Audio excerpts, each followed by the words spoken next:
these are methane molecules, and these are water molecules.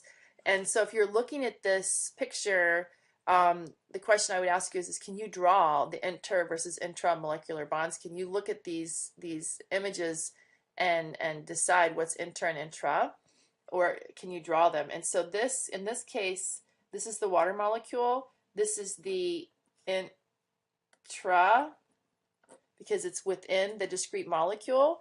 And then there would be an attractive force between these molecules. And let me draw another molecule of water. Okay, and so the attractive forces are going to be between the individual discrete molecules, inter forces.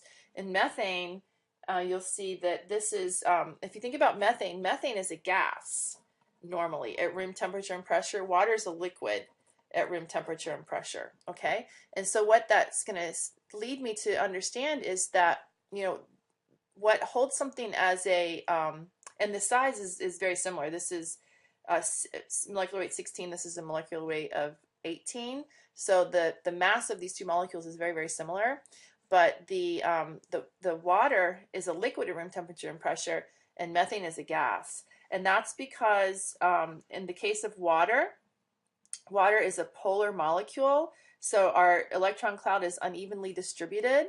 So the water molecule itself has a negative end and a positive end, whereas in the methane, the charge distribution is equally distributed. We can't say this end is positive, this end is negative.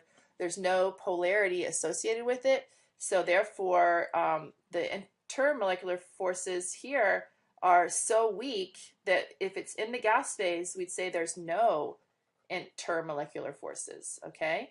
So the intermolecular forces exist only in the condensed phases of material. So we need to understand, we know that we can liquefy and force methane to become condensed.